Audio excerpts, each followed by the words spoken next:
Good afternoon, ladies and gentlemen. Good afternoon. How about one more big round of applause for Mr. Alvin Turner? What a great way to start our program today. New generation and new dreams with a little music to get us all fired up and warmed up. So thank you for coming out, and I'm so glad that the snow has let up so that we could all enjoy this time together. My name is Brian Albrecht, and I serve as president here at Gateway Technical College, and I want to welcome you to our home. When I say our home, I mean our home. This is all of us right here today. You and your families are always welcome. There's so much to offer and so much to do and so much to learn from each other. And today's celebration is just one of those opportunities that we come together as a community. A very special welcome to those of us joining through the internet. I know we're broadcasting today, so not everyone is in this room that's taking part in today's program. We welcome them as well. To Senator Baldwin for being with us again. We're so proud and pleased that you attend every year. Thank you so much.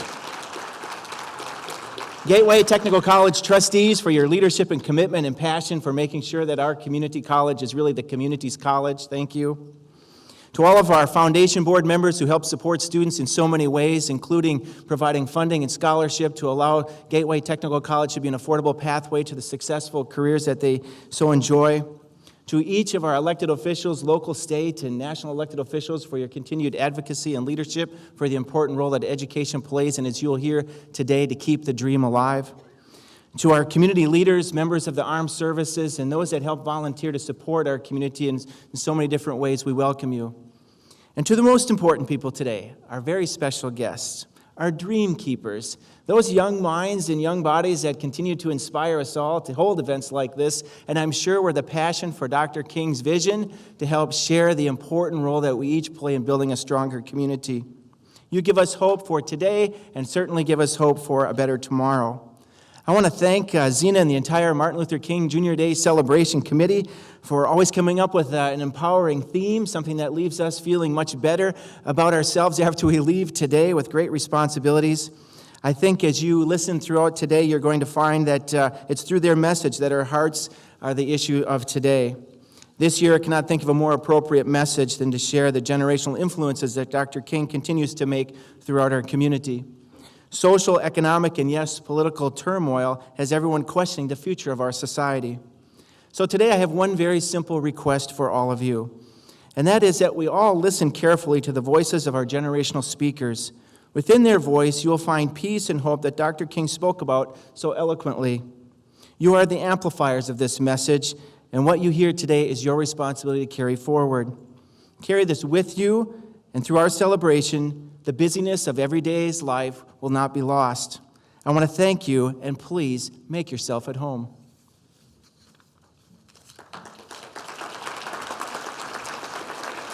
It's now my pleasure and honor to introduce our first speaker, Senator Tammy Baldwin. Tammy was elected to the U.S. Senate on November 6th of 2012. Senator Baldwin is committed to working across party lines to strengthen the essential pillars of economic security for the middle class.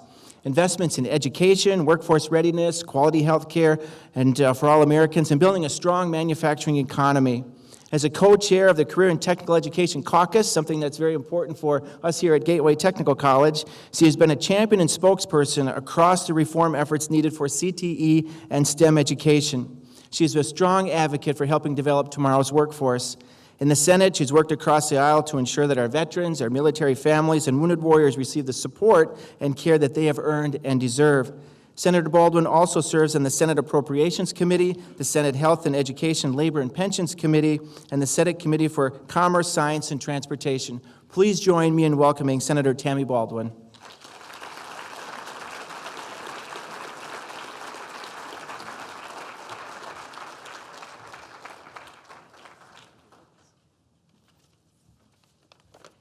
Well, thank you, Dr. Albrecht, for that lovely introduction. And I want to just say how overjoyed I am to get to join you once again. This is, I think, my third year in a row.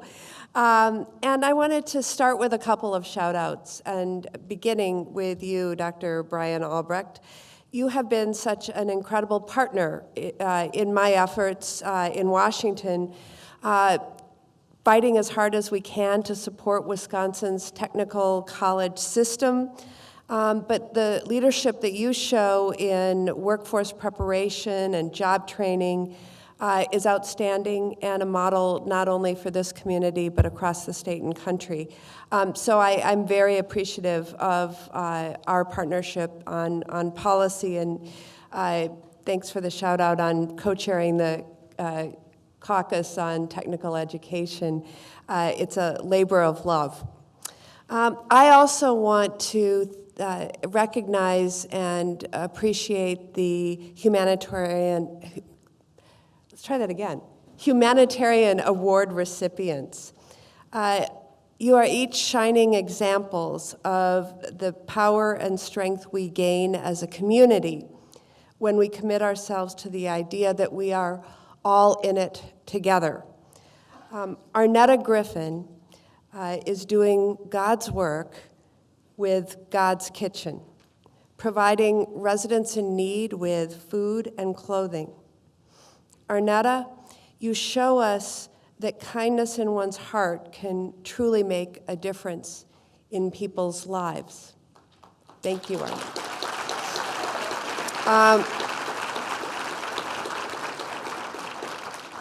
Michael Gravely has committed his life to public service, working in Kenosha County's District Attorney's Office. He has helped to save lives with his work on gun violence and the opioid epidemic. And we owe him a debt of gratitude for his years of hard work building a safer community. Thank you, Michael. And George Ann Stinson-Dockery reminds us all of the power of volunteerism. Her leadership at the Racine Kenosha Birthing Project is expanding access to prenatal support and helping ensure healthy babies and healthy families and a strong community. Georgiana is guided by the idea that if you do not have a healthy community, you do not have a healthy country, and she is exactly right. Thank you, Georgiana. We are all inspired by these award winners as we join together to honor and remember the life and legacy of the Reverend Dr. Martin Luther King, Jr. Let their efforts and successes be an inspiration to all of us in our work to do all that we can to break down barriers and to do right by those who face challenges and struggle to get ahead.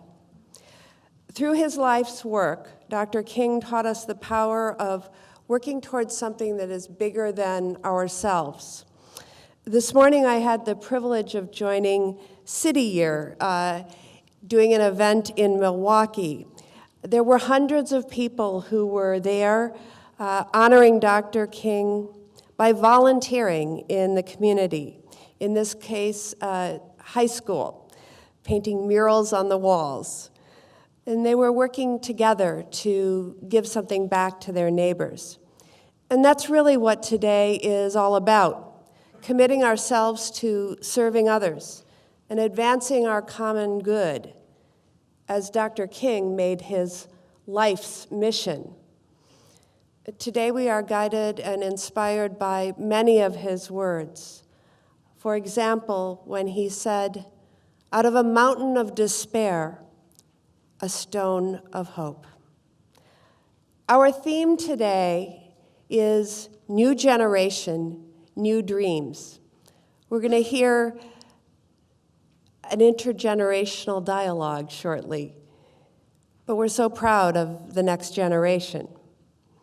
It's a future driven by hope, a future where we dream big and work together to lift others up to their dreams.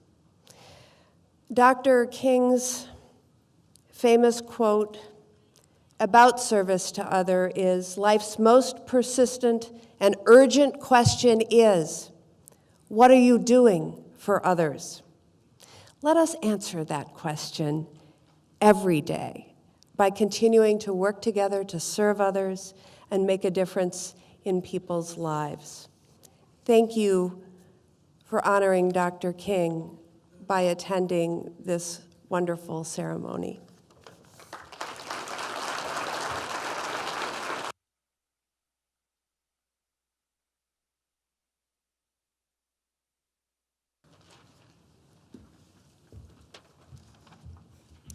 Good afternoon. My name is Kelly Demrath, and I'm the principal of the Walworth County Alternative High School on Gateway's Elkhorn campus. It is my pleasure to introduce to you the Dream Keepers of Southeast Wisconsin. These elementary, middle school, and high school students have been selected by their schools because they exemplify community, service, and leadership, and are recognized as Peace Mentors or Youth Kindness Award winners. They are all dream keepers because they practice the ideals of Dr. King's dream. These students are positive role models for their peers, show kindness, caring, and compassion for others, and practice inclusion regardless of differences. These students have truly embraced educational access and are demonstrating success. In addition to receiving recognition from their school, they each received a Gateway Technical College Certificate of Recognition. It is with great pride that we recognize 60 students representing 28 different schools. All of these students exhibit the character of Dr. King in their school and community. At this time, will all of the Dream Keepers please stand?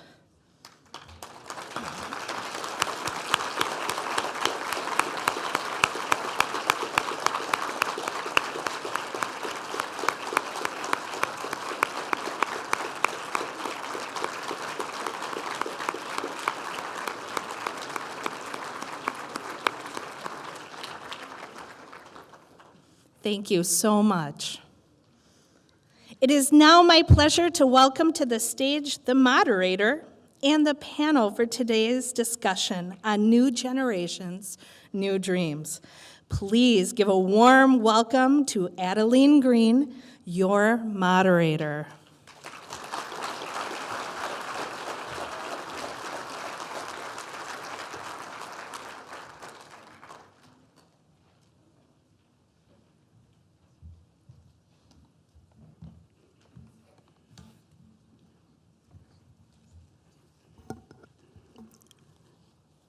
Good afternoon. My name is Adelene Greene, and I have the pleasure of being your moderator today. We have an exciting and engaging panel discussion planned today. Our theme is New Generations, New Dreams. As you've already figured out by now, we will not be having the traditional keynote speaker, but the panel will provide that information for you. We hope to have a lively, informative discussion on how generations differ in their hopes, their dreams regarding social justice, equality, education, and Dr. King's dream. This will be an interactive discussion where you'll also be able to participate through polling software. If you've noticed, there's a small card located on your chairs that has instructions on how to download the polling software on your cell phone so you can give us responses to some questions that I'll be asking you. If you've not already done so, please take a minute to download the software right now. And those in the back, in case you want to download it also, why don't you grab a card from one of the empty seats if you can find one. There are brief bios of the 4 panel members in your program, and I'll present them to you now. Dorothy Walker is Dean of the School of Technology and Applied Sciences at Milwaukee Area Technical College. Dorothy, wave your hand.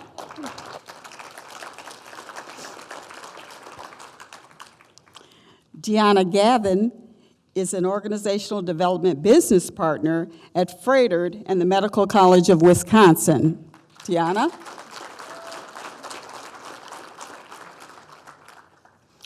David Harrell II, wave your hand, David, and Maxell Walker are both 11th grade students at Harborside Academy in Kenosha.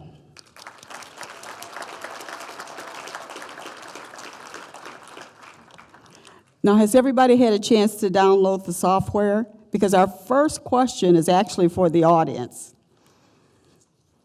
Are you ready?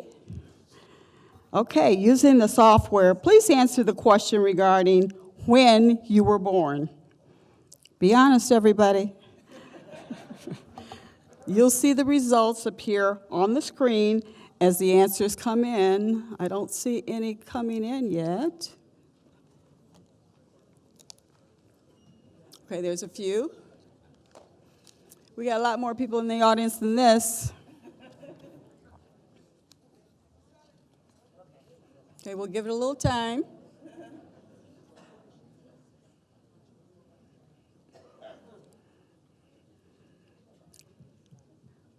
There's got to be more than one traditionalist in the audience. I just know there's more than one.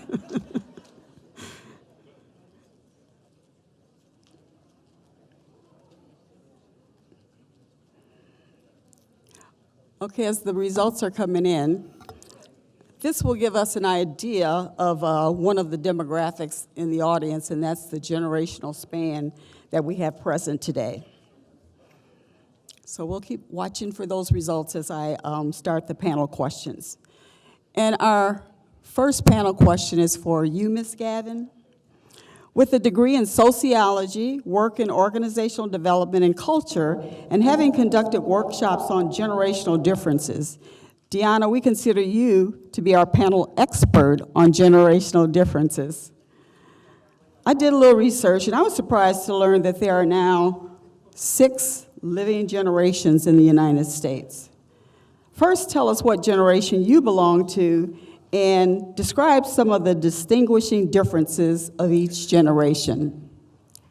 Thank you for having me. I am actually what a lot of people say the snowflake generation, also known as millennials. So I am here to represent the millennials, and I'm glad to see that we're well represented in the audience today.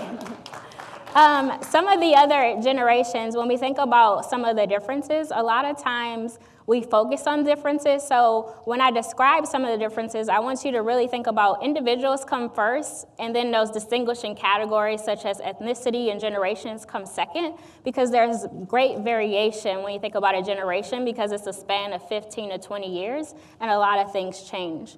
But when you think about the different generations, traditionalists or the silent generation are usually looped together, and those are the individuals who, there seem to only be 2 here today, but some of those distinguishing features or experiences that they've had have to do with the Great Depression. That is definitely one of the experiences that really shaped that group. So think about if you're in that group, how that impacts how you may save things, how you look at and value material possessions, because you know what it feels like not to have them. The next generation, when you think about it, is the boomer generation. This generation, there was about 80 million of them. So this generation is highly competitive because they had to be, because there were scarce resources and it was highly competitive if you wanted to get jobs. So think how that would shape that generation when working in the work environment. Worked a job, knew what it starts at the bottom, work your way up. So that's very high value for them, is that you put your time in. You work from the ground up and you move forward. Then you have Generation X, which is really shaped by the highest level of divorce rates that individuals saw. A lot of those foundation and one of the structures that we had were really Watergate and things. They started to question some of that. So think about how that would influence the work environment. They're also known, that generation, the latchkey kid, who you came home, you let yourself in, you knew what it was to be responsible at an early age. And then the millennials, which I'm not biased to, might be the best generation, right? No, the millennials, which is 77 million. So a lot of times Generation X is squeezed in the middle because it was only 45 in the middle, 45 million of them born. So a lot of times you only hear about boomers because a lot are retiring, and millennials because there are 76 million coming up in the workforce. But there are a lot of other generations in between that, right? So when you think about millennials, this is a group of individuals, we've always had technology from an early age. While Generation X, the computer was introduced at that time, we knew what it was to have a tablet. So that was something that was very new to us, like technology, multitasking. We had dance, we had after-school project, we were in all types of things. So learning to multitask and do various things is something that comes very natural. And then the up-and-coming generation, which is Gen Z, which you'll see a lot in college, and a lot of them are just now starting to enter that workforce. This generation is known to be dealing with constant change, right? Every new year is a new iPhone. So you have to always continue to learn different things. So this generation is really equipped for change. A lot of globalism, they know what it's like to be involved in diversity from an early age because they're able to connect not only with individuals in their neighborhood, but across the globe. So the world is much smaller for them than various other generations. So those are just some of the experiences and things that shape those different generations. Thank you for that information. Did you mention Generation Z? I was just curious. Generation G? Yes. Yeah, that's the up-and-coming generation. Okay, right now. thank you. I wasn't paying attention, I'm sorry. I should have been paying better attention. Next, the next question is for Ms. Dorothy Walker. Dorothy, you have an incredible life story which was featured in the Milwaukee Journal-Sentinel on December 6, 2017. And I did read your story, and I just want to say to you, Dorothy, you're my hero. You're a child of Southern sharecroppers. You worked in a predominantly white male occupation. You are a single parent facing many obstacles, and now you've been a well-respected educator for many years. Being a baby boomer, what does Dr. King's dream mean to you personally, and how has the civil rights movement impacted your life? Thank you. Thank you for having me here today. It's an honor for me to be here, especially with this generation also. I'm from the baby boomers generation. We had the opportunity to get an education. The civil rights movement is really what opened the door to that and allowed my generation to really understand the importance of education, how important it was to go to school and to get an education. And as she mentioned, it was getting an opportunity to get a good paying job. And in my particular area, because I was in a non-traditional area and a single parent head of household, so education was very important to me. And then learning the labor of work, what it was to value. So our values for the baby boomer generation is different than the generations that came after us. But I think the civil rights movement in the 60s allowed us to really set the stage for how the change needed to take place, how the opportunities opened up through Dr. King and the civil rights movement of marching and understanding that all men are created equal, all people are created equal. It doesn't matter where you came from, where you started from, what color you are, what gender you are. His part of the dream was to say that everybody had an equal opportunity. So we had the opportunity to be able to participate in the civil rights movement and make major changes for voting rights and other areas within this country that allows the generations after us to have the opportunities that they have. Much higher opportunities for education. And in our community, again, the school and the church were the leaders in the community, and Dr. King started his movement from there. So even though it allowed those kind of opportunities to open the door, where we are now, it seems that we took a step back a few years because of what's happening now on the political landscape and other areas also. But I think that the generation coming on, the millennials, the generation after them, have a really opportunity to be able to shift the landscape because they're daring, they like taking risks because they've been able to grow up with the technology and all the opportunities that were available to them.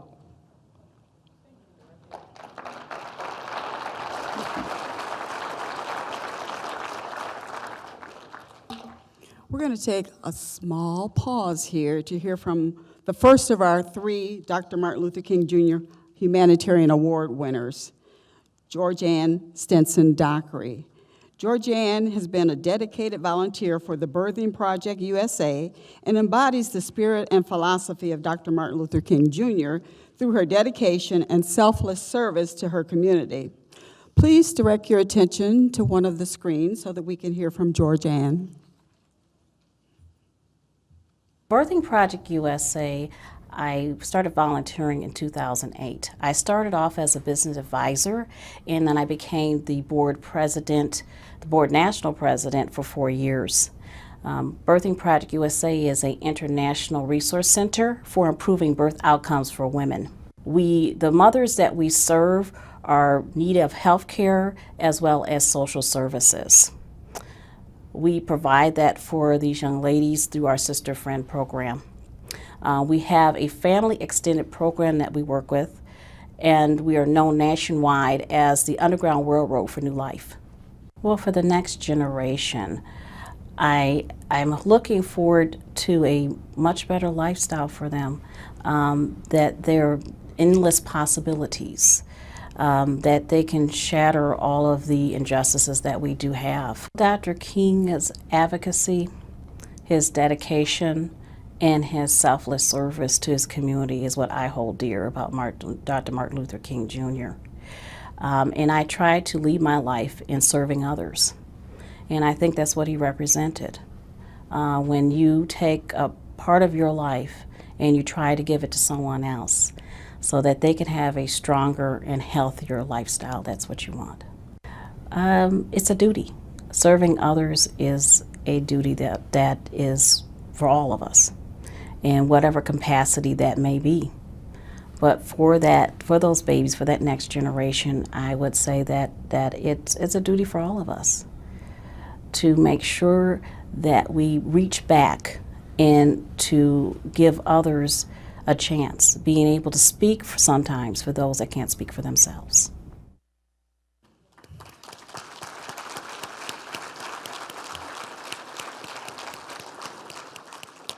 Those were very powerful words from Georgianne Stinson Dockery, and I think you can see why she's one of the recipients. Now back to our panel discussion.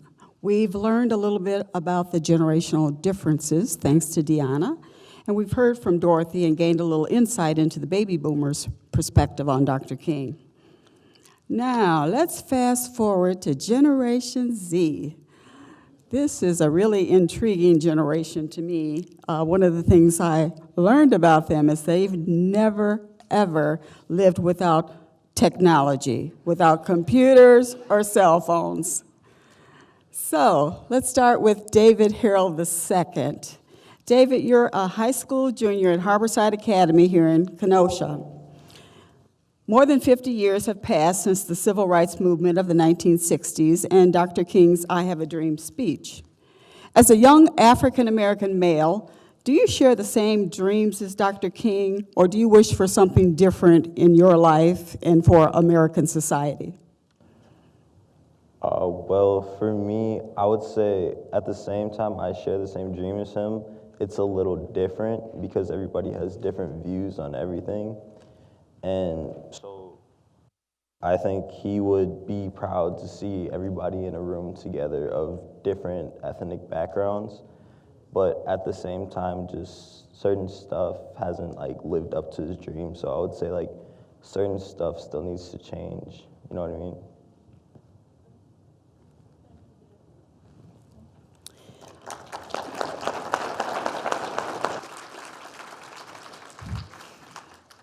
And now it's Maxwell Walker's turn.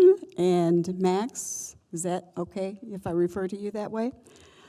In Dr. King's 1963 I Have a Dream speech, he said, and I quote, "We refuse to believe that there are insufficient funds in the great vaults of opportunity of this nation." It's now 2018, as you know. Do you believe you have equal opportunity to be successful in life? And tell us why or why not. I believe everybody has an opportunity to be successful in life if they really strive for what they believe in. Do I think that the community and society has kind of blocked those opportunities for some people? I do believe so. But I feel like if you really have the determination, you can overcome those obstacles and live a successful life no matter what people think of you or what color you are. And I really think, as to what David said, seeing all these people here with a dream of different backgrounds and different ethnicities and cultures here in one room together, I feel like if he was here today, he'd be very proud to see that as well.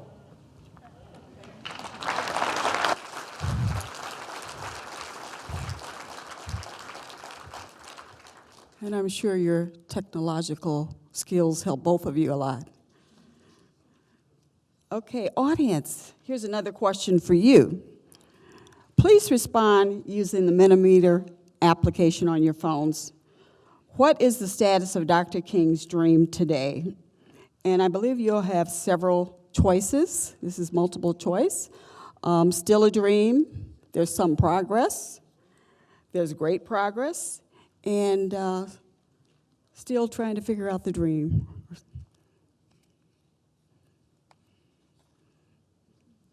Let's see. As the answers are coming in, it looks like done. That was the final response. It's been accomplished, so what do we do next? It looks like the majority of people think there has been some progress made, but there's more progress that needs to be made. Okay, now it's back to you, Dionna. From your generation's perspective, how would you respond to the same question, and how would it differ from a traditionalist? What is the status of Dr. King's dream, do you think? I would say initially on the surface, as the other panelists have alluded to, that his dream of individuals coming together, being able to have integrated schools for individuals being able to marry individuals regardless of race or ethnicity, then we have achieved that, so we've made some progress. So from a traditionalist standpoint, who grew up heavily in segregation where they didn't see those things, I think they would say, yeah, there's definitely progress that has been made visually or on the surface. But I think there's still a great opportunity as far as there's a lot of structural barriers. There's still a lot of health disparities when you look at the infant mortality rate for African Americans, when you look at the incarceration rate for males, when you look at a lot of different statistics. I think Dr. King will still think that we need to make great progress in that because he didn't strive just for integration, it was about equity. So sometimes we confuse equity with equality. So equity is making sure everyone has a fair shot depending on where they are. Equality is giving everybody the same thing. And everyone doesn't need the same thing to be successful. Some individuals need more. So I think from that perspective, we'd probably share that vision regardless of the tradition or generation we belong to, that on the surface there's a lot that has been accomplished, but there's still some covert things or conscious bias, microaggressions, things that happen that you're not aware of, but it's kind of sly now. So I think we still have great progress to make in those areas, but I'm very encouraged by seeing my generation and other generations and just everyone in this room that it's still been talked about. It's still something that's a priority for a lot of people. And so I would encourage you to go back and read that I Have a Dream speech, because a lot of people just start with having the dream for his kids to go to school with others. But before that, it talks about the urgency, the fierce urgency of now, and that there will never be rest or tranquility until, at that time they call it, the Negro will have the same citizenship. And so I think we see that uprising again in a lot of the different arenas of things going on. So I would encourage and implore you to look at that and see how you can make a difference, because there's still a lot of work to do. Thank you, Dionna. Excellent.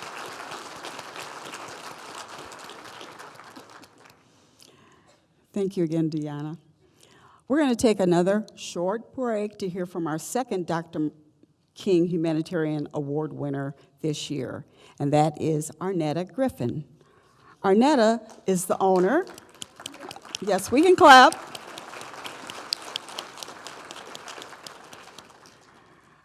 Arnetta is the owner of the Kenosha-based nonprofit agency God's Kitchen, and she's an example of the great impact an individual with drive and persistence can do in our society for others.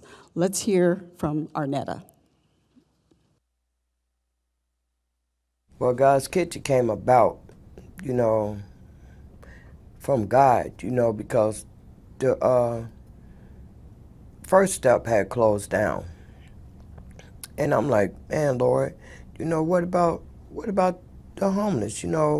What is they gonna do? Because that's where they used to be at, right there, and it's sad that they that things happen. But God told me, go out on 61st and 22nd and feed them. He said, if they're hungry, feed them. If they're thirsty, give them something to drink. If they're naked, clothe them. And that's God's Kitchen MO. When I'm passing out sandwiches and they thought that I was selling the food, no, I'm giving you this food. This food is from God. And they really thought I was crazy. But, we built up a relationship, to where they depend on me to be there, and rain and shine, sleet, snow. As long as they out there, I'm out there with them. Dr. Martin Luther King's dream, is for us to love one another, and showing each other that we care and fighting for what is right. And that's what God's Kitchen of Kenosha is. Fighting for what is right, and loving them and coming together as one. I really do think that's Martin Luther King's dream. I know it is, for us to come together.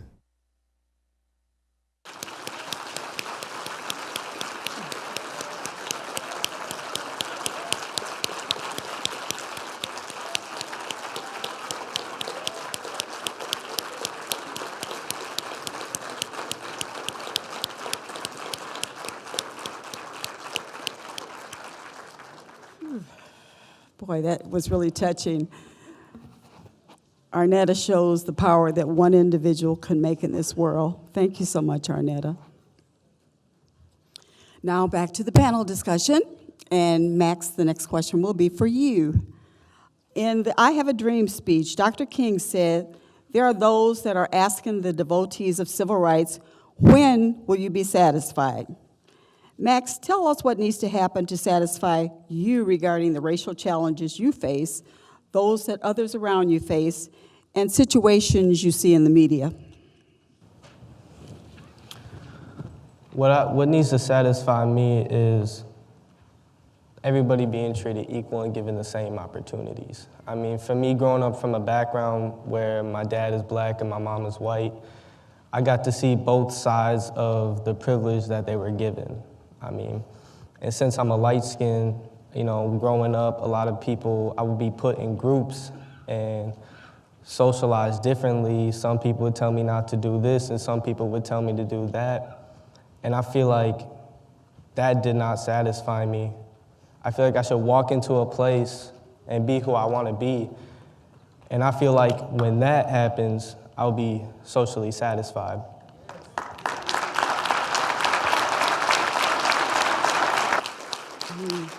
And as well as for others around me to be socially satisfied, I feel like they should be given that same opportunity, whether you're black, Islam, or white, or Mexican. I feel like if you really have something you need to strive for, I feel like that can happen, such as Martin Luther King Jr., he grew up with so many obstacles and challenges to face, but yet when he strived for that and he was determined, great outcomes came upon him, such as, you know, he was beaten and everybody around him was being tortured, but when he came out with that speech, everybody finally realized that if you really strive for something, something positive will always come out from it.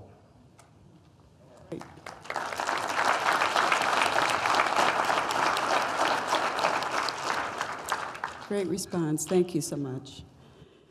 And Dorothy, this question is for you. There's an expression called living the dream. From your perspective, background, experience, are you living the American dream, Dr. King's dream, both, or neither?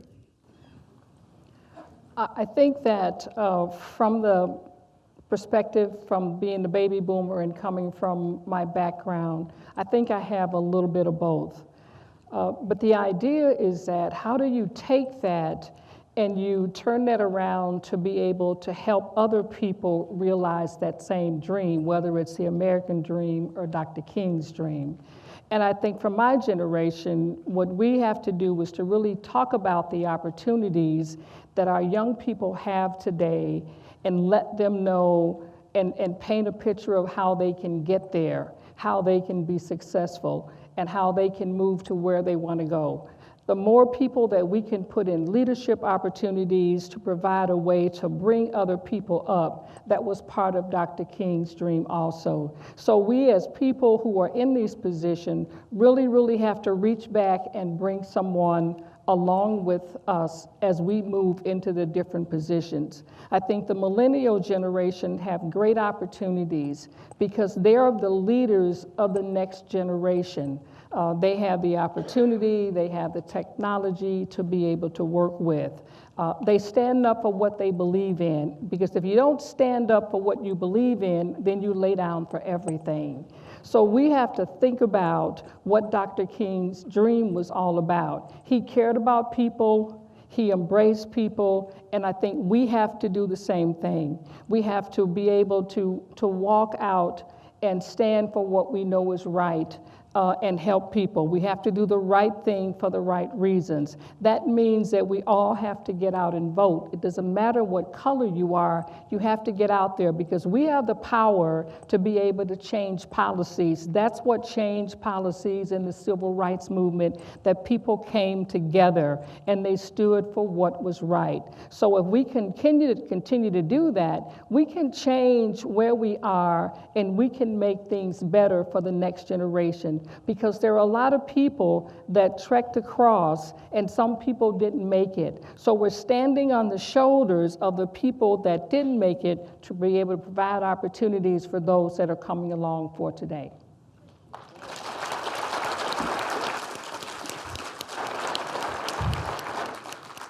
We're getting some really great responses to these questions.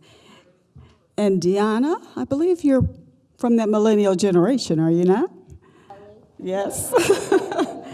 Okay, would you answer the same question from your perspective, background, experience? Are you living the American dream, Dr. King's dream, both or neither? A little bit of both. When you think about all of the civil rights movement and the pursuit of education and integration of the school system and just the power to vote, I have all those privileges afforded to me. I have a master's degree. And so I think in that aspect, that's definitely something that I don't take lightly. And a lot of times, some individuals in our generation, we take those things that are at our fingertips for granted because it's always been there. We don't know what it was to struggle for that or not to have it. And so it's just the reminder of, you know, someone struggled for this, not everyone had this. And so that's why I need to be informed and educated when I do vote, not to vote just because I can, but because I want to make an informed, educated decision so that I can improve my life and the life of other individuals. And so it's remembering that past, but also finding my new way of applying it. And so what worked for one generation might not necessarily work for my generation. I can go on social media and collectively get a lot of people together in a short period of time. I don't have to say, hey, let's meet at the mall, or, bringing people together instantaneously. Me and 1,000 of my closest friends on social media, right, can already have that power to move things forward. And so I think that aspect of it, I own a home, I have an education, I'm living both a little bit of the American dream and the Martin Luther King's dream, but at the same time, injustice for some is injustice for all. And so there's still a lot of individuals that are impoverished and don't have those same opportunities because of structural challenges, because of unawareness. And so I feel the duty that much is given, much is expected. And so I always have to continue, like Dorothy said, to reach back and find ways to, because I have this privilege, that means I can have the power to advocate for other individuals. And I think more of us need to have that perspective. Not that I'm here, glad for me, but how can I bring other individuals, and now what has been afforded to me, that I can empower others.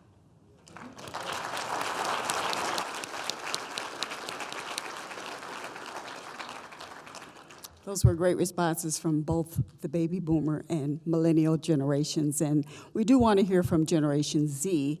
However, we're going to take a short pause again to hear from our third and final Humanitarian Award winner, Mike Gravely. Mike, it's okay to clap.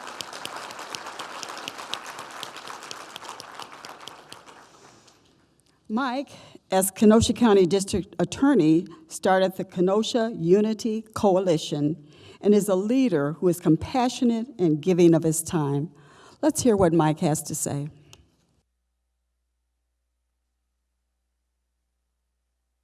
My role in the District Attorney's Office in terms of how we have an opportunity to reflect some of what Dr. King dreamed about was certainly he spoke to injustice in society and how a certain group of people felt like the law did not work for them. And so one of the things I'm really dedicated to this year is making sure that the District Attorney's Office, and in a broader sense the justice system, has a chance to speak to the hearts and the souls of people who have felt disenfranchised for a long time. The Kenosha Unity Coalition is a group that started last year. It's a gathering of what I think of as very diverse voices within the community to talk about the criminal justice system and to try to create new proposals, to think outside the box regarding how to change the cycle of violence in our most distressed neighborhoods in Kenosha. Well, Dr. King dreamed about a system that was just for all, and a system that even those folks who have felt disenfranchised by the law for a long time would begin to again have some hope. And really what the Kenosha Unity Coalition is talking about is trying to provide that hope in a tangible way. What I'm very interested in from Dr. King's perspective is the fact that he understood that there were laws that were simply unfair and that parts of the legal system were broken.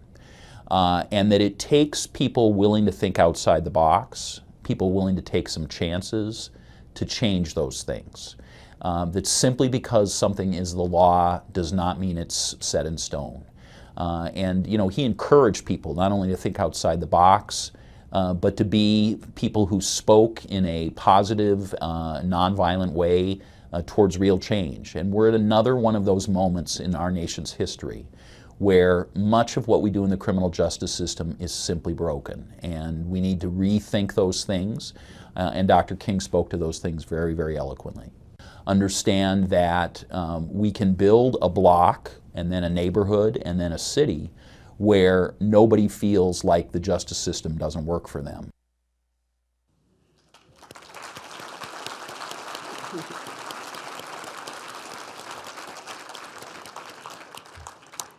Very powerful words from our district attorney. Thank you for your servant leadership, Mike.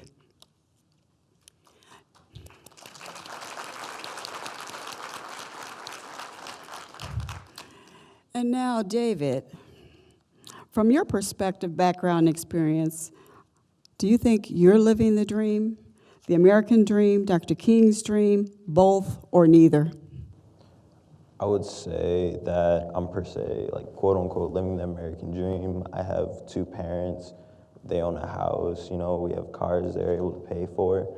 But at the same time, it's like a puzzle piece missing without living Dr. King's dream, because certain things, it's just awkward doing, walking into places and like the looks I'll get because I am a big 6-foot black man, you know what I mean? So it's just a puzzle piece missing, so I feel like at the same time I'm living the American dream, I'm not.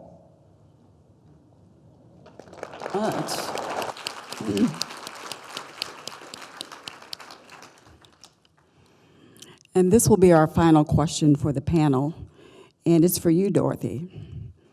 How can education, especially beyond the high school level, impact the realization of Dr. King's dream?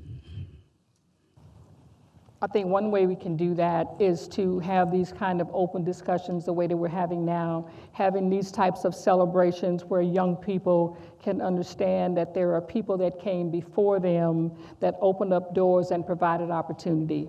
I think education is a gateway to allow people to see and to know what's available and to believe and have hope, because they can be able to go to school, get an education. The education system can paint a pathway for them to show them where they can start and can show them how they get there and put them on the road and the track to be able to get there. I think families can be supportive of the education system for their children to participate in their education process, to make sure that their children are on the right pathway and going into school systems that allow them to do that. I think that we can do a better job in our school system, but we have to participate in that process to make sure our kids are getting the best education that we can afford for them, whether it's through charter schools, public schools, or other schools also. We have to participate in that system. We have to be sure that the people that we're putting in public office that controls the educational funds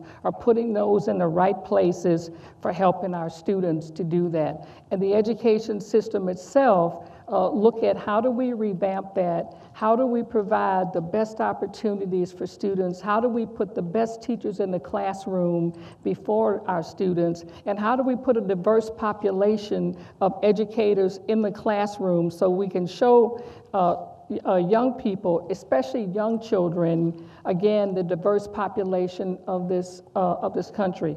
We have to let them know about Dr. King's dream. I attended the celebration in Milwaukee yesterday, and it was amazing to see the number of young people that already know about Dr. King's dream because they've been told about it through their parents or through education.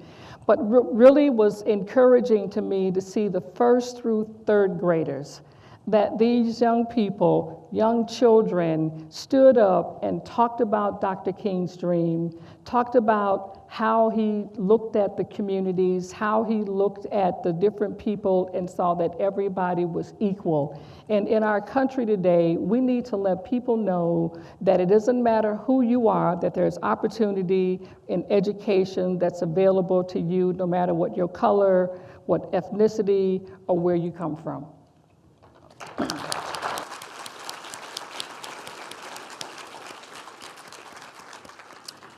And I want to thank Dorothy as well as all the other panel members for your insightful and thoughtful responses to the questions that were posed.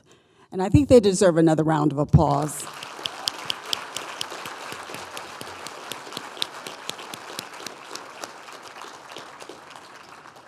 And this concludes this portion of the program. And our panelists can go back to their seats now. It's over. Thank you again. It's over for them, but not for you, audience. While the panel exits the stage, using your phones again, in one word or short phrase, tell us what you'll do to improve race relations, poverty, or the quality of life in Southeast Wisconsin.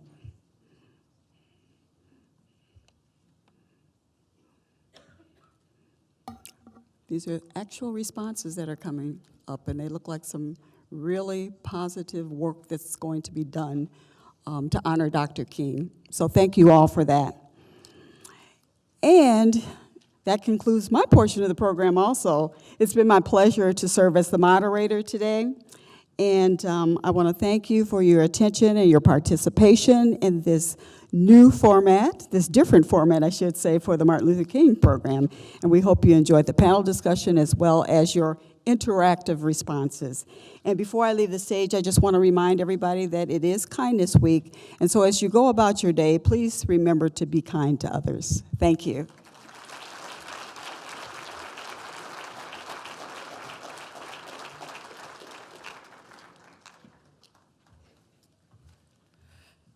Now it's time to introduce to you all of our humanitarian awards. If they could join me on stage.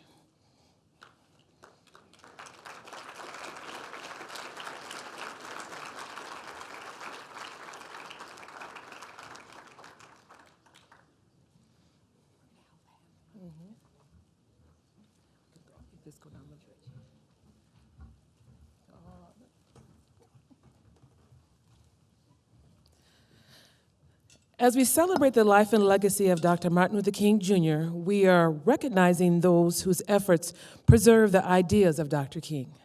The three individuals standing before you were nominated and selected because their character and service exemplifies attributes of Dr. Martin Luther King Jr. I know that today's honorees are very humbled and thankful that someone took the time to nominate them for this award. They didn't get involved to be rewarded. Their passion for others motivated them to provide outreach and support to others in need.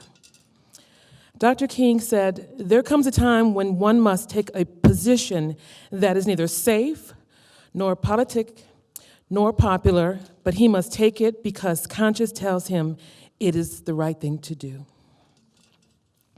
It is my honor to present to you the 2018 recipients of the Dr. Martin Luther King Humanitarian Award.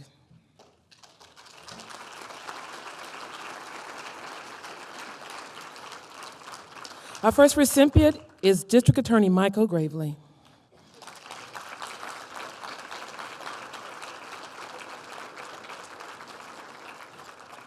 He was nominated by Guida Brown, who stated that he is a compassionate leader.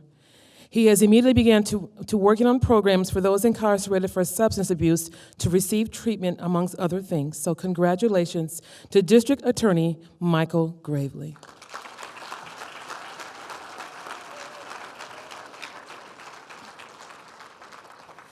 Our next recipient is Miss Georgianne Stinson Dockery.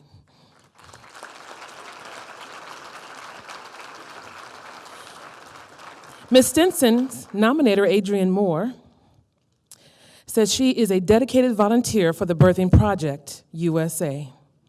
She said Ms. Stinson's consistency, professionalism, and dedication is a hallmark of the Birthing Project, and thanks to her commitment, she has been an empowering leader and an advocate for women in her community. Congratulations.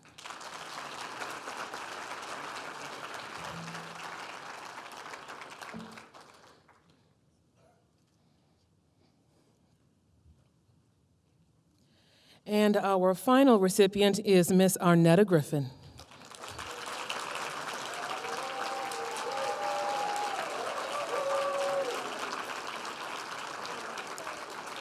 As you're aware, Miss Griffin started God's Kitchen, which also includes her family as well, to make home-cooked meals twice a day to feed the homeless and anyone who needs a warm meal. She began with her own funds, and knowing what they're going through firsthand, this is what she wanted to do. She promised God that she would pay it forward one day, and that's exactly what she is doing. Her nominator is Don Wilson. Is Mr. Wilson in the audience today? She hasn't met Mr. Wilson yet. He called me to nominate her. So hopefully one day she will be able to meet him. So congratulations to Ms. Griffin.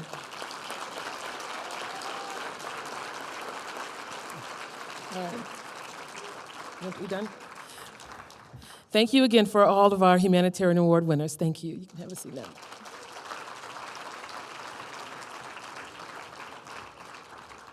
So for our closing inspiration, we will have Zena Haywood, who was our Executive Vice President and Provost.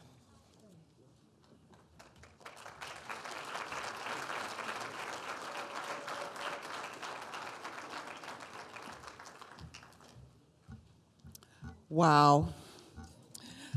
First, a few housekeeping announcements. Refreshments will be served immediately following the program out in the hallway. We need the Dream Keepers to come up front for a group photo immediately following the program. I also want to let you know that Gateway Technical College is proud to announce the second annual Day of Service on Saturday, January 20th, associated with Martin Luther King Jr. Day. We are excited to invite you back to continue to live King's message this coming Saturday. In conjunction with the Day of Service, we are hosting a donation drive for socks and gloves throughout Kenosha and Racine counties. Flyers with registration information and donation locations are posted along the hallways. We would be delighted if you could join us. Let's show our appreciation for all of our speakers today.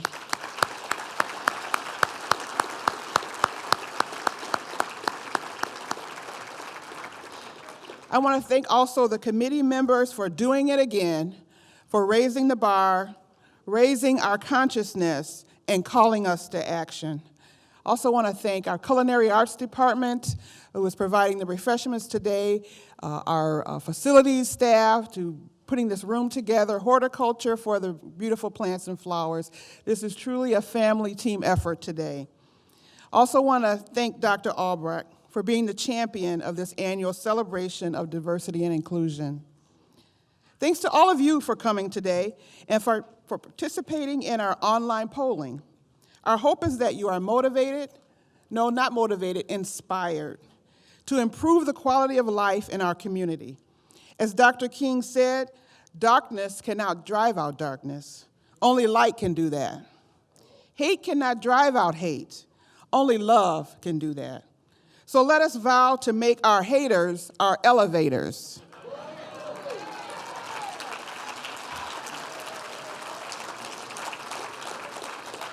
Elevating us to a higher level of striving for change, a higher level of awareness of the struggle, and to a higher level of caring for each other.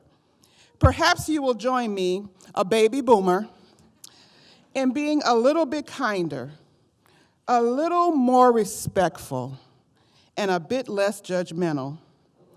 What would the world be like if we all did that? It is going to take all generations to work together to create, manage, and sustain positive change in Southeast Wisconsin. And my dream is that we are no longer celebrating the dream. We are living the dream.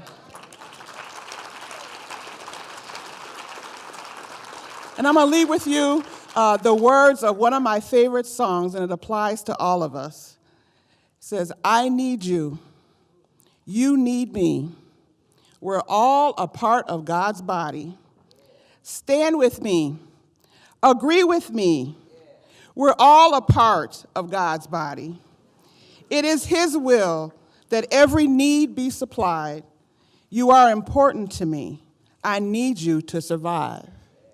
I pray for you. You pray for me. I love you. I need you to survive. I won't harm you with words from my mouth. I love you. I need you to survive. And I'd like for you to repeat after me. It is His will that every need be supplied. You are important to me. I need you to survive. Thank you so much. Thank you for coming, everyone, and enjoy the rest of your day. If you could have a seat for a minute, I'm going to ask Mr. Turner to come up and close us out with a final selection. If you could just give us a couple more minutes.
Thank you.